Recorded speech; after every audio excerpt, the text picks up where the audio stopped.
তেজগাঁও শিল্পাঞ্চলের হান্নানিয়া হাফিজিয়া মাদ্রাসা ও এতিমখানার উদ্যোগে হাফেজ ছাত্রদের পাগড়ি প্রদান উপলক্ষে ২৮ নভেম্বর ২০২৫ তারিখে বার্ষিক ওয়াজ ও দোয়া মাহফিল অনুষ্ঠিত হয়েছে। অনুষ্ঠানে প্রধান অতিথি হিসেবে উপস্থিত ছিলেন ঢাকা মহানগর উত্তর বিএনপির সাবেক আহ্বায়ক সাইফুল ইসলাম নীরব। আলহাজ মাওলানা মুফতি জাকারিয়া মাহমুদের সভাপতিত্বে আরও উপস্থিত ছিলেন মোতাওয়াল্লি মোহাম্মদ মাইনুদ্দিন রিপন ও মাদ্রাসার সভাপতি ডাক্তার আবু ইসহাক। বিস্তারিত থাকছে মোহাম্মদ রাশেদ হোসেন স্বপনের প্রতিবেদনে। তেজগাঁও শিল্পাঞ্চলের হান্নানিয়া হাফিজিয়া মাদ্রাসা ও এতিমখানায় হাফেজ ছাত্রদের পাগড়ি প্রদান উপলক্ষে বার্ষিক ওয়াজ ও দোয়া মাহফিল অনুষ্ঠিত হয়েছে। অনুষ্ঠানে প্রধান অতিথি ঢাকা মহানগর উত্তর বিএনপির সাবেক আহ্বায়ক সাইফুল আলম নীরব ছিলেন, যিনি হাফেজ সম্পন্নকারী ছাত্রদের মাথায় পাগড়ি পরিয়ে দেন এবং তাদের উজ্জ্বল ভবিষ্যতের জন্য দোয়া করেন। তিনি বলেন, ধর্মীয় শিক্ষায় শিক্ষিত সৎ ও আদর্শবান মানুষ গঠনে হাফিজিয়া মাদ্রাসাগুলো গুরুত্বপূর্ণ ভূমিকা পালন করছে এবং এ ধরনের উদ্যোগ সমাজকে ইতিবাচক পথে এগিয়ে নিতে বিশেষ ভূমিকা রাখবে। মাহফিলের সভাপতিত্ব করেন আলহাজ মাওলানা মুফতি জাকারিয়া মাহমুদ। এছাড়া উপস্থিত ছিলেন মোতাওয়াল্লি মোহাম্মদ মাইনুদ্দিন রিপন এবং মাদ্রাসার সভাপতি ডাক্তার আবু ইসহাক, যারা কোরআন হিফজকারীদের অভিনন্দন জানিয়ে মাদ্রাসার শিক্ষা ও কল্যাণমূলক কার্যক্রম আরও বিস্তৃত করার প্রত্যয় ব্যক্ত করেন।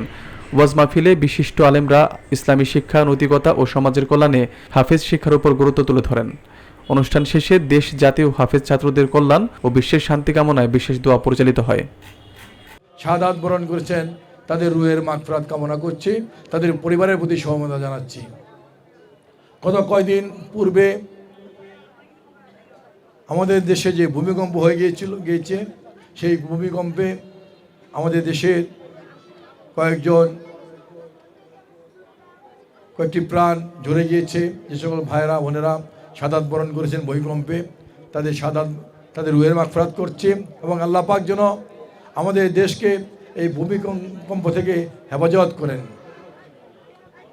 সময়ত এলাকার ভাইরা, সময়ত এই প্রতিষ্ঠানের ছাত্র ভাইরা, আপনারা জানেন আমরা গত 16 বছর এই ফ্যাসিস্ট সরকারের বিরুদ্ধে রাজনীতি করতে গিয়ে অনেক ভাই গুম হয়েছেন, অনেক ভাই খুন হয়েছেন। আমরা তাদের মাগফিরাত কামনা করছি, তাদের পরিবারের প্রতি সমবেদনা জানাচ্ছি। আজকে আমরা ফ্যাসিস্ট থেকে মুক্ত হয়েছি, কিন্তু আজকে হঠাৎ করে দেখতে পাচ্ছি আমাদের দেশের একটি কুচক্রী মহল আমাদের দেশের ইসলামকে ধ্বংস করে দেওয়ার পায়তারা চলছে। আজকে একটি গোষ্ঠী আন্তর্জাতিক চক্রান্তকারীদের সাথে মিলে আমাদের দেশের ইসলামী ঐক্যকে বিনষ্ট করার চেষ্টা করছে। আমরা চাই বাংলাদেশের ৯৫% মানুষ মুসলমান। এই মুসলমান দেশে আমাদের ইসলামী ঐক্যকে অটুট রাখতে হবে, ইসলামী মূল্যবোধকে অটুট রাখতে হবে। হঠাৎ করে দেখতে পাচ্ছি একটি গোষ্ঠী আজকে মন্দিরে গিয়ে মাথায় টুপি পরে গীতা পাঠ করছেন। শুধু গীতা পাঠ করেই ক্ষান্ত হননি, আজকে তারা পূজায় গিয়ে মাথায় টুপি পরে আজকে মন্দিরে গিয়ে তারা নাচানাচি করছেন, অর্থাৎ ইসলামকে ধ্বংস করে দিচ্ছেন। আজকে একটি গোষ্ঠী মন্দিরে গিয়ে আমাদের পবিত্র রোজা এবং হিন্দুদের পূজাকে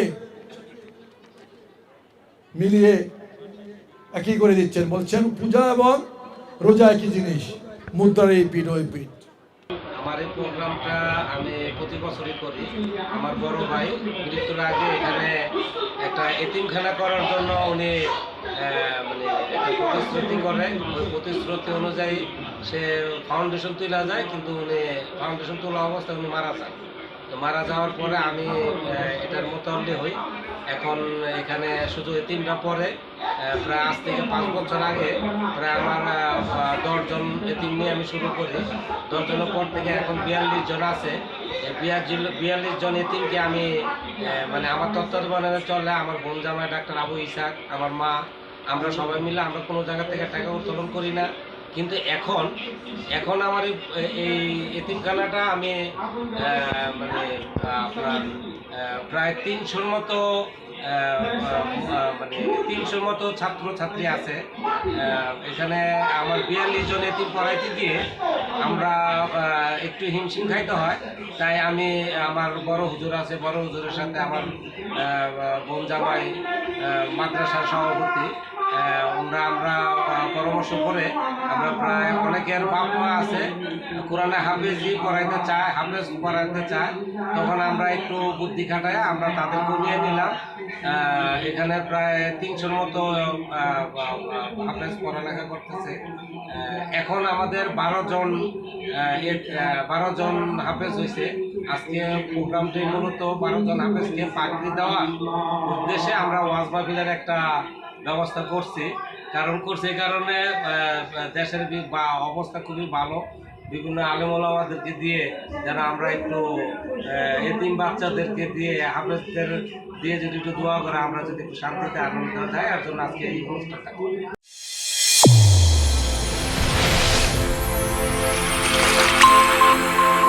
চ্যানেল A1 হৃদয়ের স্পন্দন।